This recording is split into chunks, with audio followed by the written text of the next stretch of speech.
स्वागत है यार आप सभी लोगों का एक बार फिर से इस यूट्यूब चैनल पर। और आज हम रिव्यू देखेंगे एक वोकैबुलरी की ट्रिक्स मेमोनिक तरीके से कैसे याद रखें, उससे रिलेटेड एक ऐप है उसका हम रिव्यू करेंगे। और ये रिव्यू बहुत ही जुनैन तरीके से होगा, जो भी सच्ची सच्ची या फिर असली बातें हैं उसको हम यहाँ पर आपके सामने डिस्क्लोज करेंगे। तो यहाँ पर मैंने टाइप किया है एग्ज़ाम वोकैबुलरी ऐप। तो यहाँ पर देखो, इसको मैंने डाउनलोड किया है। तो ये इसका टाइटल है वोकैब में 3000 प्लस डिफ़िकल्ट वोकैबुलरी वर्ड्स। तो ये जो है ये टाइटल तो चेंज होता ही रहता है इसको, बट यहाँ पर देख रहे हो एग्ज़ाम वोकैबुलरी ऐप, ठीक है। तो ये इसका मेन नेम है। तो इसको मैंने डाउनलोड किया है, इंस्टॉल भी किया है। तो ये मुझे ओपन करने के लिए बोल रहा है, ठीक है। तो उससे पहले हम देखेंगे इसकी रेटिंग वगैरह क्या कुछ है। तो ये लगभग 1 लाख के आसपास, उससे भी ज़्यादा लोगों ने इसको डाउनलोड किया है। और इसको रेटिंग जो मिली है 4.5, जो कि 5,000 के आसपास लोगों ने इसको रेटिंग किया है। तो उतना ज़्यादा तो रेटिंग नहीं है, ज़्यादा लोगों ने नहीं दिया है। तो इससे हम नहीं कह सकते कि असली रेटिंग है या पेड रेटिंग है, ठीक है। तो चलिए मैं यहाँ पर ओपन करता हूँ यार। हाँ, अगर तुम इसको ऐप को ओपन करोगे तो यार तुम्हें ये कुछ इन्फॉर्मेशन आपसे मांगेगा, जैसे कि आपका ईमेल आईडी, आपका कॉन्टैक्ट नंबर, आपका फ़ोन नंबर, आपकी डेट ऑफ बर्थ, ठीक है। तो ये सब चीज़ें मांगेगा। तो मैं सिक्योरिटी के लिहाज से यार ये सब चीज़ें जो है ये सही नहीं रहती है, ठीक है।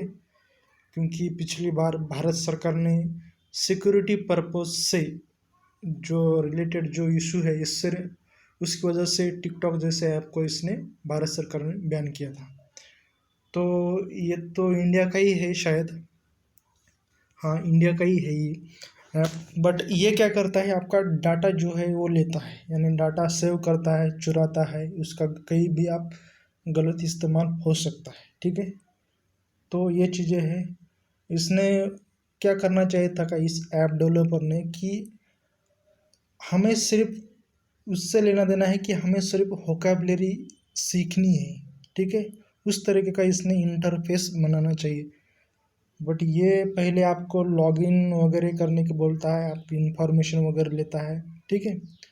और ये ऐप जो है यार सिर्फ स्टार्टिंग के 30 दिन जो है ये फ्री में आपको सर्विस प्रोवाइड करेगा, ठीक है। और बाद में आपसे ये कहेगा कि आप मुझे कुछ डॉलर पे करो, उसके बाद ही आप इसका यूज़ करोगे। तो ये चीज़ें यार इसके ड्रॉबैक है, तो ये आपको याद रखना पड़ेगा। तो इसका मेनू बार जो है यहाँ पर मैं क्लिक करता हूँ। तो यहाँ पर कॉन्टैक्ट वगैरह, terms and condition, privacy policy, ऐसे कुछ पेजेस होने चाहिए थे, वो नहीं है। तो यहाँ पर मेरा जो अकाउंट है दीप मंत्रा बोल के, ये उसने डिफ़ॉल्ट जो है टाइटल लिया है, क्योंकि मैंने गूगल से साइन अप किया है, ठीक है। तो चलिए देखते हैं क्या क्या सर्विस प्रोवाइड करता है। यहाँ पर जाता हूँ मैं यूज़र फीड में। तो देखो क्या है, स्टबर्न, स्टबर्न यानी जिद्दी। तो स्टबर्न का जो मीनिंग रहता है यार, ये नेगेटिव सेंस में यूज़ किया जाता है, नेगेटिव सेंस में। तो जिद्दी तो है, बट यहाँ पर इसने कुछ उसका सेंस नहीं दिया है, ठीक है। स्टबर्न का जो मीनिंग है, वैसे तो परसिवियरेंस भी यूज़ कर सकते हो। परसिवियरेंस यानी एक पॉजिटिव तरीके से इसका यूज़ किया जाता है। तो मैंने इसकी डिक्शनरी जो भी वर्ड देखे हैं, जो भी वोकैबुलरी इसकी देखी है, ये एट्रोसिटी यानी क्रूअल, जो भी एट्रोसिटी एक्ट रहता है ना SC ST से रिलेटेड, उस तरह के सा जो क्रूअल है वो शब्द है यहाँ पर।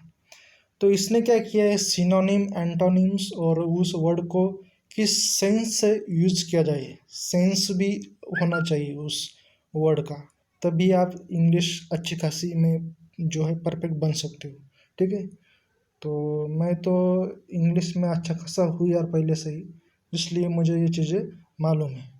तो इसने क्या करना चाहिए था कि उससे रिलेटेड सिनोनिम, एंटोनिम, ये चीज़ें अगर होती तो स्टूडेंट का जो वोकैबुलरी है ना, वो क्या बनेगा, वो 360 एंगल में वो जो है उसकी वोकेबलरी बिल्ड होंगी।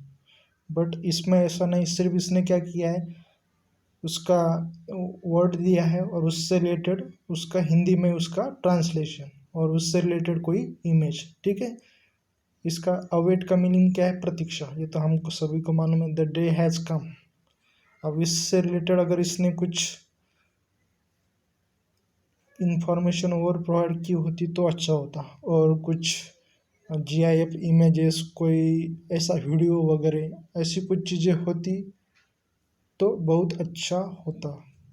बट ठीक है, उसने अपनी तरीके से प्रयास किया है। तो ये था यार इस ऐप से रिलेटेड।